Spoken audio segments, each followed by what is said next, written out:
Let me yield to now Ms. Miller-Meeks. You have 5 minutes, ma'am. Thank you, Chairwoman. I thank our witnesses for being here. I'm in Iowa, former director of the Department of Public Health, military veteran, and a physician. So I've had the ability to take care of people across a broad spectrum of Iowa. I'm from Texas originally, however, so I'm very familiar with illegal immigration, and being in Iowa, I'm very familiar with H-2A and H-2B. I have visited employers who have people that come into the program. It's a very valuable program for us in agricultural communities.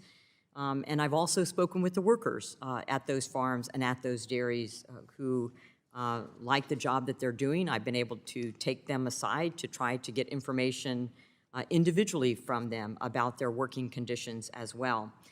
So as I said, a number of employers in my state use the H-2A and H-2B programs when no U.S. workers are available. We used to have teenagers who would go out into the fields, but that doesn't seem to be an occupation that they strive to do in the summer any longer. And while they appreciate the opportunity to fill jobs that are crucial for their operations, they're frustrated by the challenges, these are the employers, of navigating 3 different federal departments to secure workers, of complying with complex regulations. And let me also say that one of the bills I co-sponsored on legal immigration was passed this week through the House. And so we want to do what we can. And the doctors I've worked with who have come here legally think the system is unfair, that it takes them so long to become legal citizens where people are coming across our border with no repercussions. So, Mr. Seguera, what are the top reforms you'd make to improve these programs? Thank you, Congresswoman. There are a number of reforms, and I think a number of reforms that, Mr. Costa and others and employers could probably agree on. The process is too long. Most employers complain that it's too bureaucratic. They have to start from the beginning every year. Again, many employers have a seasonal need every year. They have to apply to the program every year, but every year they have to start from scratch.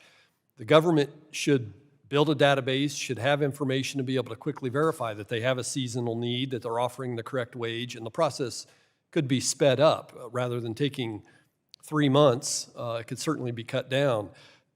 Similarly, the Department of Labor determines all of these elements, that there's a temporary need, that the correct wage is being paid, et cetera.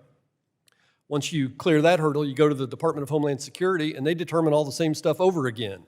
It's classic government bureaucracy and inefficiency that really, I think for the benefit of the workers, for the benefit of the employers, and for the benefit of the government and the taxpayer, there could be a simpler, more efficient way to do this. Yeah, and having visited the border several times, and either witness, this is a yes or no question, are people coming across the border illegally even though they're processed and giving a return date for status, for refugee status? I mean, are those individuals vulnerable to extortion, wage theft, and human trafficking? Yes or no, Mr. Pinkins? Yes or no, please. I've got another question. Yes or no? Are these individuals coming across our border illegally subject to human trafficking, wage theft, vulnerabilities to extortion? Are they being utilized by the cartels? Yes or no? Thank you. Sir, yes or no? I think absolutely. Thank you. They are at risk. I appreciate it. It was a yes or no question. Mr. Seguera, in December 2021, the Department of Labor published a proposed rule to make changes to regulation used to determine adverse effect wage rates for H-2A workers. The proposed rule would continue using the Agriculture Department's Farm Labor Survey to determine the wage rates for a majority of field and livestock workers, but it would shift the remaining occupations to the Bureau of Labor Statistics Occupational Survey because DOL believes these jobs should receive higher wages. Are you concerned about the effects of wage rates on the proposed rules, and is this a push or pull for further illegal immigration? Congressman, yes, I am concerned about that proposal, and virtually every farmer I have spoken to across the country is concerned about it because I think the Department of Labor fundamentally misunderstands the nature of agricultural labor. It is not a factory job that can be easily classified into a specific task. Most farm jobs involve doing multiple tasks over the course of the day, and how can you possibly apply, in the department's proposal, the absolute highest possible wage for any of those tasks applies to the entire period of employment? That will break the back of American farmers. Thank you so much to our witnesses, and thank you, Chair. I yield back my time.